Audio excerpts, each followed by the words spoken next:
Hello everyone and welcome back to our YouTube channel. आज की इस वीडियो में हम बात करेंगे कंप्यूटर फंडामेंटल्स के बारे में और ये कंप्यूटर फंडामेंटल की सीरीज का ये 5th लेक्चर रहने वाला है। आज के इस 5th चैप्टर के अंदर हम चर्चा करने वाले हैं कंप्यूटर की मेमोरीज के बारे में। मेमोरी एक ऐसा टॉपिक है जिससे काफ़ी सारे क्वेश्चंस कंपटीशन एग्जाम के अंदर पूछे गए हैं। सो इस पूरे वीडियो के दौरान हम ये भी चर्चा करते चलेंगे हर एक टॉपिक के साथ कि किस टॉपिक में से किस तरीके का प्रश्न बनने की संभावना रहती है या पिछले ईयर्स में प्रश्न बना है। वीडियो के अंत में 10 से 12 क्वेश्चंस हम सॉल्व करने वाले हैं मेमोरी के, जो कि प्रीवियस ईयर के क्वेश्चन पेपर्स से निकाले गए हैं। सो शुरुआत करते हैं आज की इस वीडियो के साथ मेमोरी यूनिट्स के बारे में। सो मेमोरी यूनिट्स बेसिकली क्या होती है सर? जब भी हम कंप्यूटर पे काम करते हैं तो हमें कुछ डेटा को स्टोर करना होता है ताकि हम उसके ऊपर कुछ प्रोसेस परफॉर्म कर सके। अगर आप बात करेंगे, जैसे पिछले वीडियो के अंदर हमने बात की थी कि एक कंप्यूटर सिस्टम करता क्या है। कंप्यूटर सिस्टम हमारे से इनपुट लेता है, ठीक है जी, इनपुट को प्रोसेस करता है और प्रोसेस करने के बाद उसका आउटपुट जनरेट करके हमें देता है। ये बात समझ में आती है हमें? अब सर, इनपुट लेने से आउटपुट जनरेट करने के प्रोसेस के बीच में इन्हें इन वैल्यूज को जो इनपुट में ली है उन वैल्यूज को स्टोर करना पड़ेगा। क्या करना पड़ेगा? स्टोर करना पड़ेगा ताकि उसके ऊपर ऑपरेशंस को परफॉर्म कर सके। और इन्हीं इंटरमीडिएट वैल्यूज को स्टोर करने के लिए और बाकी की फाइल्स को स्टोर करने के लिए हम मेमोरी यूनिट्स का इस्तेमाल करते हैं। तो इस पूरे वीडियो में हम समझने की कोशिश करेंगे कि कौन कौन सी मेमोरी यूनिट्स हमारे पास होती है, वो मेमोरी यूनिट्स बेसिकली कहाँ काम कर रही होती है और उनके प्राइमरी टास्क बेसिकली क्या है। मेमोरी यूनिट्स को अगर हम डिवाइड करें तो मेजरली 2 पार्ट्स में डिवाइड कर सकते हैं या 3 पार्ट्स में डिवाइड कर सकते हैं। एक मेजर जो डिवीजन है वो तो 2 पार्ट्स में ही है, और तीसरा डिवीजन आपको एक और दिख रहा होगा वर्चुअल मेमोरी का, स्वैप स्पेस का, जिसके बारे में भी हम चर्चा करेंगे। तो पहला जो होता है वो होता है हमारा primary memory.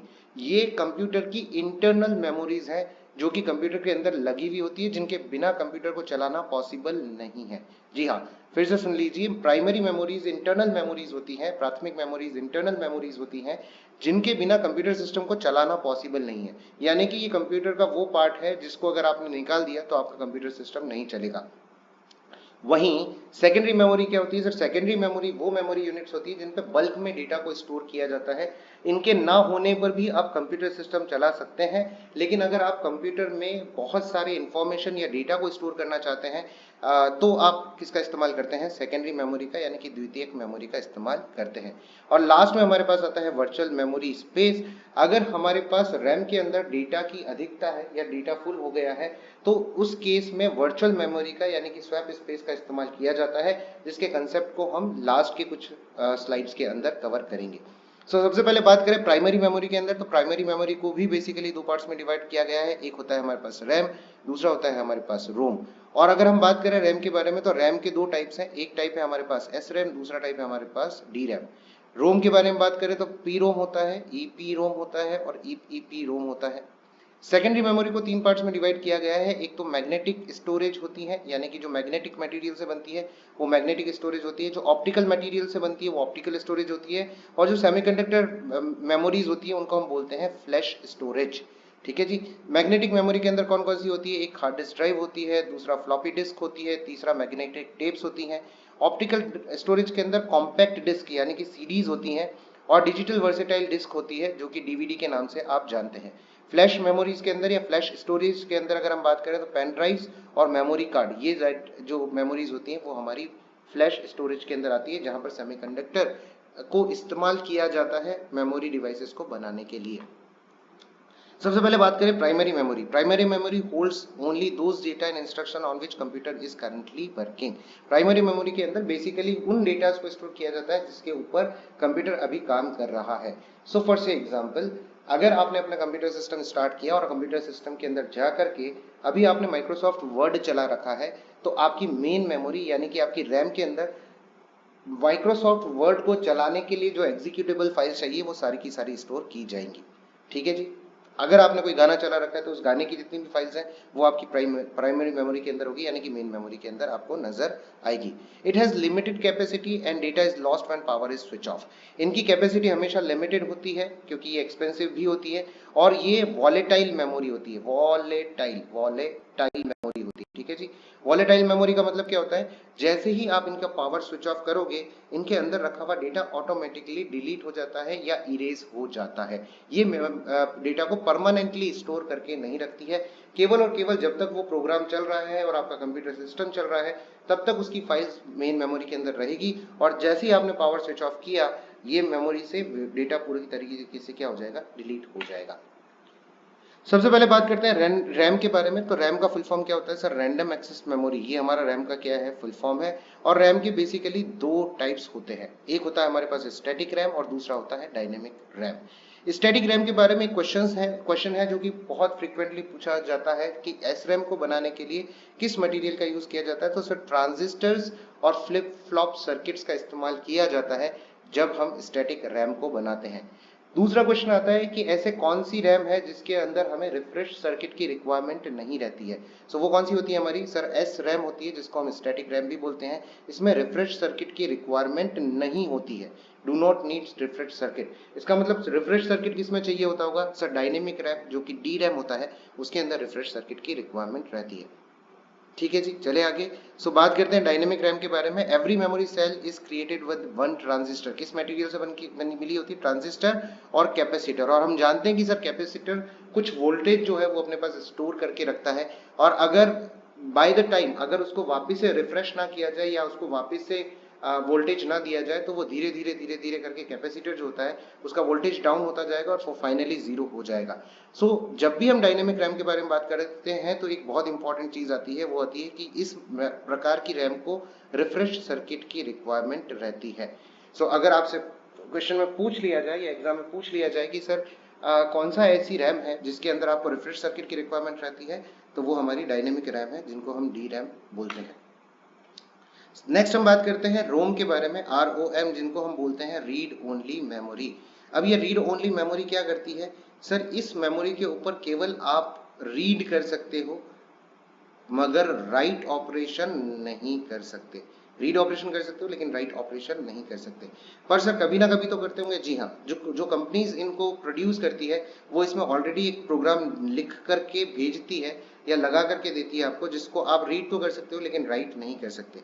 This type of memory is non volatile. अब जहां हमने बात की थी कि रैम जो है वो एक वॉलेटाइल मेमोरी है, यह वहीं पर जब रोम के बारे में बात करते हैं तो ये नॉन वॉलेटाइल मेमोरी है। अब नॉन वॉलेटाइल और वॉलेटाइल के बीच में डिफरेंस क्या होता है सर, अगर आपने पावर ऑफ कर दिया तो वॉलेटाइल मेमोरी जो होती है उसका डेटा डिलीट हो जाता है, जबकि नॉन वॉलेटाइल के अंदर डेटा फिर भी स्टोर रहता है। सो रैम के अंदर जब आप अपने कंप्यूटर सिस्टम को स्विच ऑफ कर देते हैं तो रैम क्लीन हो जाती है और उसका डेटा डिलीट हो जाता है, जबकि रोम के अंदर जो डेटा आपने एक बार रखा हुआ है वो डेटा वहीं पर स्टोर करके रखा जाएगा। अब द क्वेश्चन है सर, रैम और रोम के बीच में डिफरेंस क्या है। अब रैम के अंदर अगर हम बात करें तो जब भी हम कोई प्रोग्राम चलाते हैं अपने कंप्यूटर सिस्टम के अंदर तो उसकी जितनी भी फाइल्स होती हैं, जिन फाइल्स को चलाने पर वो प्रोग्राम चलेगा, जैसे माइक्रोसॉफ्ट वर्ड को अगर आप चला रहे हैं तो माइक्रोसॉफ्ट वर्ड की जितनी भी एक्सिक्यूटेबल फाइल्स है वो सारी की सारी आपको रैम के अंदर लोड करनी पड़ेगी, तब जाकर के आपका प्रोग्राम एग्जीक्यूट होगा। सो आपका प्रोसेसर यानी कि आपका सीपीयू जो है वो डायरेक्टली अगर किसी मेमोरी से बात करता है तो वो आपकी मेन मेमोरी यानी कि रैम मेमोरी होती है। तो सर रीड ओनली मेमोरी का क्या काम है, और ये केवल रीड ओनली है तो इसे हमने कंप्यूटर सिस्टम के अंदर क्यों लगाया है। रीड ओनली मेमोरी का काम है कुछ प्री डिफाइंड प्रोग्राम्स को अपने अंदर स्टोर करके रखना। जैसे कंप्यूटर सिस्टम जब हम स्टार्ट करते हैं तो बूटस्ट्रैप जो होता है वो एक प्रोग्राम होता है जो कि एग्जीक्यूट होता है और जो विंडोज को स्टार्ट करने का काम करता है। रोम के अंदर इन बूटस्ट्रैप प्रोग्राम्स को स्टोर किया जाता है। इसी तरीके से बायोस एक सिस्टम होता है बेसिक इनपुट आउटपुट ऑपरेशंस के लिए, जो कि सबसे पहले एक्टिवेट होता है, सबसे पहले एग्जीक्यूट होता है हमारे कंप्यूटर सिस्टम के अंदर। उस बायोस सिस्टम को भी हम कहाँ पे लोड करके रखते हैं, रोम के अंदर लोड करके रखते हैं। और इसीलिए पीरोम्स जो होती हैं वो बेसिकली रीड ओनली मेमोरी होती है, क्योंकि उन प्रोग्राम्स के अंदर हमें बार बार चेंज नहीं करना है, वो प्रोग्राम सेम रहने वाले हैं। हर बार जब आप कंप्यूटर चलाओगे तो वो प्रोग्राम लोड होगा, वो स्टार्ट होगा और फिर वो धीरे धीरे करके माइक्रोसॉफ्ट विंडोज को आपके रैम के अंदर लोड करना स्टार्ट करेगा। तो इन प्रोग्राम्स में चेंज करने की आवश्यकता नहीं है, इसलिए इसको रीड ओनली मेमोरी के तौर पर ही रखा गया है। And at the same time ये प्रोग्राम्स हर बार चाहिए होंगे, इसलिए इसको रोम के अंदर स्टोर किया है जो कि एक नॉन वॉलेटाइल मेमोरी होती है। अब बात करते हैं रोम के प्रकारों के बारे में। तो सबसे पहले बात करते हैं प्रोग्रामेबल रीड ओनली मेमोरी के बारे में। Programmable is read only memory that can be modified only once by the user. So PROMs basically एक बार आप modify कर सकते हो इसके डेटा को. EPROM के बारे में बात करें तो erasable and programmable read only memory के बारे में हम बात करते हैं. EPROM can be erased by exposing it to ultraviolet lights for a duration of up to 40 minutes. अगर इस EPROM के अंदर आपने प्रोग्राम को स्टोर कर रखा है erasable programmable read only memory के अंदर, और अगर आप अल्ट्रावायलेट लाइट जो होती है वो उस पर गिराते हैं 40 मिनट्स तक वो लाइट रहती है, तो ये प्रोग्राम आपका जो इसके अंदर लिखा हुआ है वो इरेज हो जाएगा. ठीक है जी. सो अल्ट्रावायलेट रेज का मतलब अगर आप इसे धूप में रख देंगे और 40-45 मिनट्स या 60 मिनट्स तक ये रहेगी, एक्सपोजर रहेगा इसका धूप का इसकी विंडो के ऊपर, तो ये अपने आप डेटा जो है इसका वो डिलीट हो जाएगा. नेक्स्ट जो थर्ड आती है वो आती है electrically erasable and programmable read only memory. अब ये EEPROM क्या करती है सर, इसके अंदर प्रोग्राम को लिखा भी जा सकता है, इसको डिलीट भी किया जा सकता है और उसको रीराइट भी किया जाता है. तो ये PROM के एक्सटेंशन है जहां पर रीड के साथ साथ राइट ऑपरेशन भी परफॉर्म किया जा सकता है. इसमें दोनों ही ऑपरेशन परफॉर्म किए जा सकते हैं और ये रीराइट ऑपरेशन भी मल्टीपल टाइम्स किया जा सकता है. ठीक है जी. 1000 टाइम्स तक आप इसके अंदर क्या कर सकते हो, प्रोग्राम को लिख सकते हो और फिर बाद से इसे क्या कर सकते हो, मिटा सकते हो. चलिए नेक्स्ट हम बात करेंगे सेकेंडरी मेमोरी के बारे में. और सेकेंडरी मेमोरी क्या होती है, this type of memory is also known as external memory और नॉन वॉलेटाइल मेमोरी. ये भी नॉन वॉलेटाइल मेमोरी है क्योंकि जो भी डेटा हम स्टोर करना चाहते हैं, जैसे हम अगर हमारे फोटोग्राफ्स स्टोर करना चाहते हैं कंप्यूटर के ऊपर, तो हम ये चाहते हैं कि वो फोटोग्राफ्स लंबे समय तक स्टोर रहे. चाहे कंप्यूटर सिस्टम को हम एक बार फोटोग्राफ्स देने के बाद बंद ही क्यों ना कर दें, हम वापस जब स्टार्ट करें तो वो फोटोग्राफ्स हमें नजर आने चाहिए. तो इस प्रकार की मेमोरी को एक्सटर्नल मेमोरी या नॉन वॉलेटाइल मेमोरी कहते हैं. ये स्लो होती है मेन मेमोरी से, यानी कि रैम और रोम के मुकाबले ये इनकी जो स्पीड होती है वो स्लो होती है. ये बेसिकली बल्क में डेटा और इन्फॉर्मेशन को परमानेंटली स्टोर करने के लिए यूज में ली जाती है. अब इनमें टाइप कौन कौन से हैं सर, सबसे पहले बात करते हैं मैग्नेटिक टाइप के बारे में या मैग्नेटिक मेमोरी के बारे में. मैग्नेटिक मेमोरी में सबसे पहले बात करते हैं मैग्नेटिक टेप्स के बारे में. ये मैग्नेटिक टेप्स आपने देखी होगी अगर आपने कैसेट प्लेयर्स देखे हैं तो. कैसेट प्लेयर के अंदर ये जो मैग्नेटिक टेप्स होती हैं वो हमारी रखी जाती हैं. इस मैग्नेटिक टेप में बेसिकली क्या होता है सर, प्लास्टिक की हमारे पास एक टेप होती है जिसके ऊपर मैग्नेटिक मटेरियल की कोटिंग की जाती है और नॉर्थ पोल और साउथ पोल के आधार पर डेटा को स्टोर किया जाता है 0-1 के फॉर्मेट में. ठीक है. सो सबसे इंपॉर्टेंट बात है मैग्नेटिक टेप के बारे में कि इसकी एक्सेस जो होती है वो सीक्वेंशियल एक्सेस होती है. थोड़ा सा पीछे जाइए और याद करिए कि कैसेट प्लेयर्स के अंदर किस तरीके से डेटा को एक्सेस किया जाता था. सो अगर आप अभी सॉन्ग नंबर 1 पे काम कर रहे हैं, सॉन्ग नंबर 1 आपने चला रखा है और अगर आपको सॉन्ग नंबर 3 पे जाना है तो आपको क्या करना पड़ेगा सर, आपको इसको फास्ट फॉरवर्ड करना पड़ेगा और जाकर के सॉन्ग नंबर 3 को चलाना पड़ेगा अगर आप कैसेट प्लेयर के अंदर काम कर रहे हैं मैग्नेटिक टेप के साथ. ठीक है जी. आई होप आपने कभी ना कभी ये जरूर किया होगा. लेकिन जब से डीवीडी आई थी, अगर आपको ध्यान हो डीवीडी प्लेयर सीडी प्लेयर आपके घर में आया था, तब आपको 3 नंबर गाने पे जाना हो या 99 नंबर गाने पे जाना होता था तो आप एक बटन प्रेस करते थे या वो नंबर प्रेस कर देते थे 99 और 99 नंबर का गाना आपके लिए ऑटोमेटिकली चल जाता था. उसको बोलते हैं हम रैंडम एक्सेस. सो यहाँ पर जब मैग्नेटिक टेप के बारे में बात करते हैं तो यहाँ पर सीक्वेंशियल एक्सेस किया जाता है, एक के बाद एक डेटा को एक्सेस किया जाता है. रैंडमली डेटा को एक्सेस नहीं किया जा सकता. लेकिन अगर हम बात करें डीवीडी या सीडी की तो इसके अंदर हम रैंडम एक्सेस कर सकते हैं. सो मैग्नेटिक टेप के बारे में ये पूछा जाता है कि निम्न में से कौन सी एक सीक्वेंशियल एक्सेस प्रोवाइड करती है. मैग्नेटिक टेप्स आपकी सीक्वेंशियल एक्सेस प्रोवाइड करती है. फिर आ गई magnetic disk. Magnetic disk random access provide करती है. अब मैग्नेटिक डिस्क क्या होती है सर, एल्यूमिनियम की प्लेट्स ली हमने, डिस्क ली, उसके ऊपर मैग्नेटिक मटेरियल की कोटिंग कर दी और आपकी हार्ड डिस्क जो होती है वो बेसिकली मैग्नेटिक मटेरियल या मैग्नेटिक डिस्क से ही बनी हुई होती है, जहां हम ऐसी एल्यूमिनियम की मल्टीपल प्लेट्स को लगा देते हैं और उन प्लेट्स के ऊपर डेटा को क्या किया जाता है, स्टोर किया जाता है. और मल्टीपल रीडिंग राइटिंग हेड जो होते हैं वो बेसिकली इस डेटा को रीड करते हैं.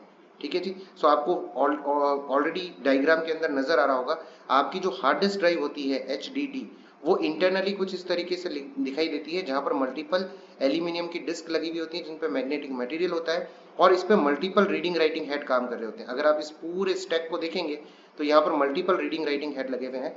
इसका डायग्राम आपको साथ में दिख भी रहा होगा साइड में, जहां पर आपके हर एक डिस्क के साथ एक रीडिंग राइटिंग हेड ऊपर लगा हुआ है, एक रीडिंग राइटिंग हेड जो है वो नीचे लगा हुआ है. सो जो कि डिस्क को दोनों तरफ से रीड कर रहा है. इसी के साथ अगर आप ऑब्जर्व करेंगे तो यहाँ पर मल्टीपल रीडिंग राइटिंग हेड है, जो एक बार में कई सारे डेटा को एक साथ रीड करते हैं और राइट करने का काम करते हैं।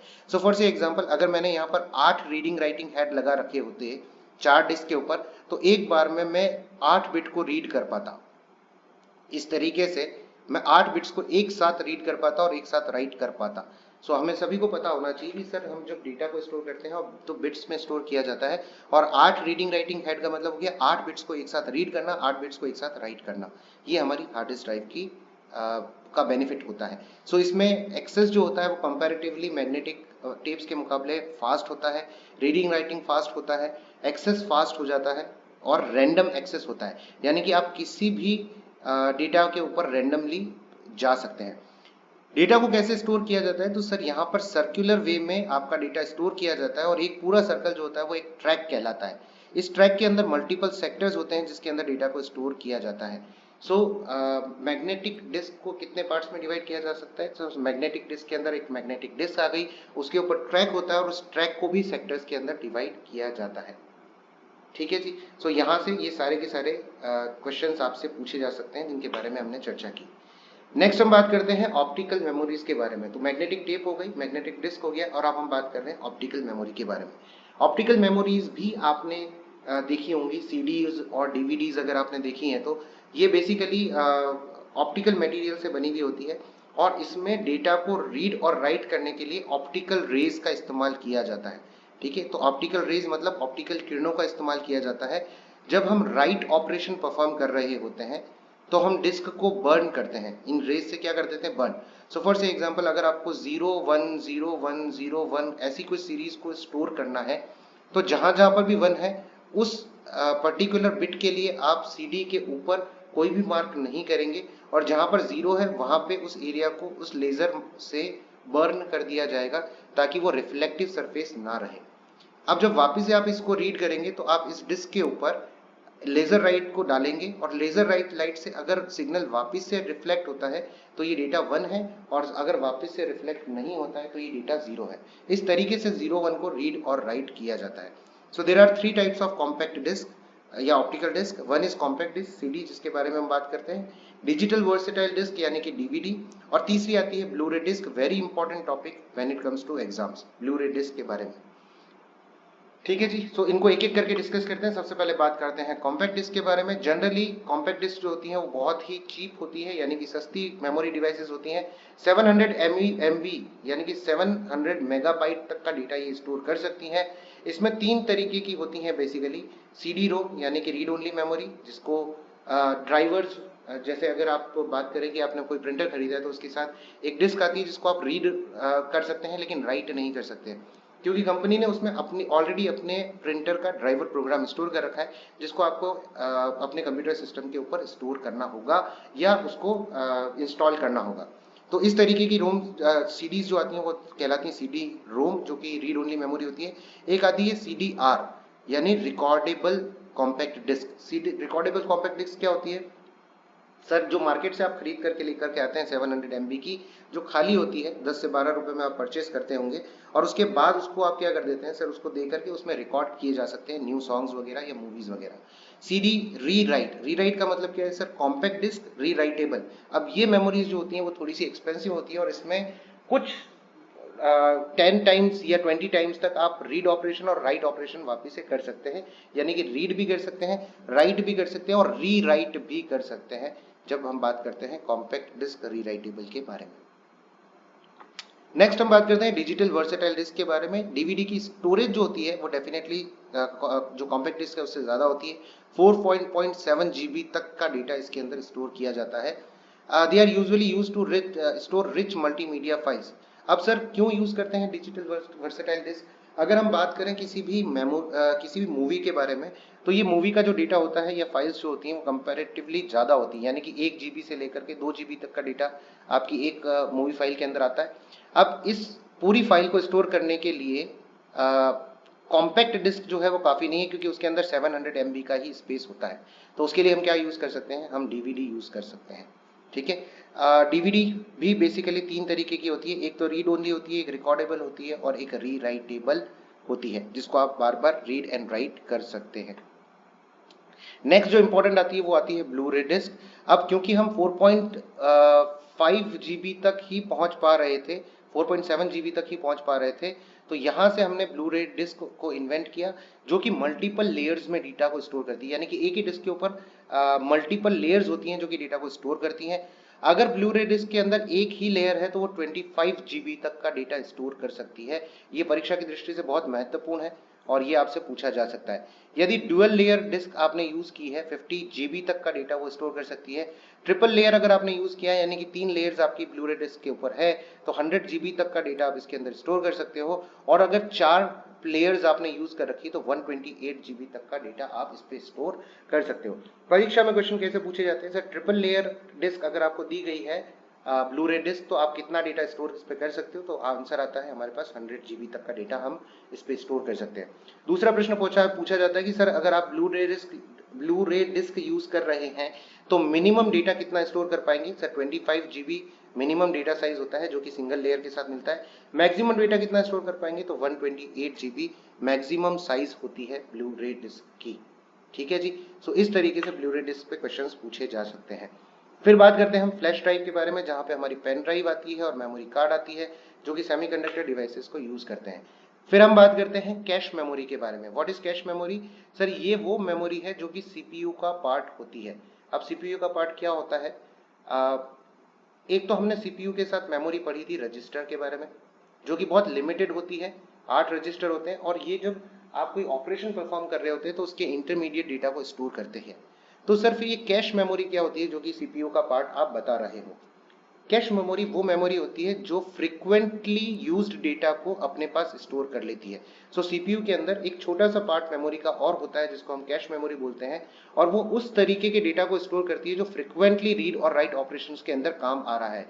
तो ऐसे फ्रीक्वेंटली रीड और राइट ऑपरेशन में काम आने वाले डेटा को हम वापस से मेन मेमोरी यानी कि रैम को ना दे करके अपने पास ही स्टोर करके रख लेते हैं, और वो कैश मेमोरी के अंदर स्टोर किया जाता है।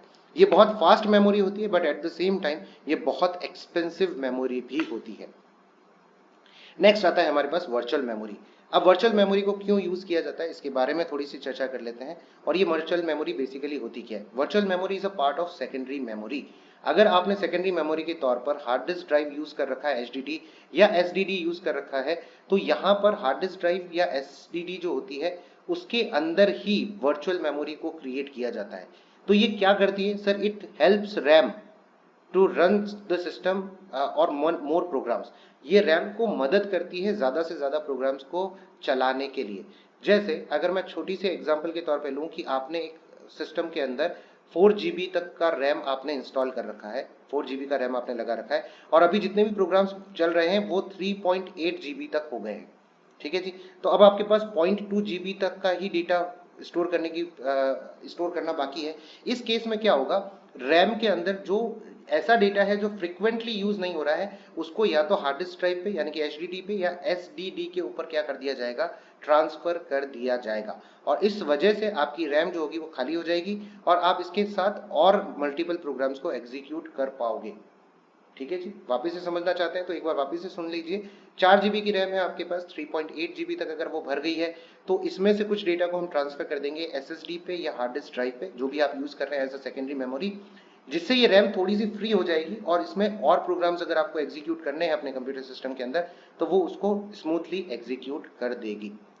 इस रिजर्व एरिया को, जो कि एसडीडी और एचडीडी पे बनता है, इसको लिनक्स के केस में कहा जाता है स्वैप स्पेस, और अगर हम विंडोज के बारे में बात करें तो इसको कहा जाता है पेज फाइल्स। ठीक है जी। ये दो कंसेप्ट आपको याद रखने पड़ेंगे वर्चुअल मेमोरी के कंसेप्ट। सो अब बात कर लेते हैं हम इनके इंपॉर्टेंट क्वेश्चंस के बारे में। सबसे पहले बात करते हैं रैम कैन स्टोर।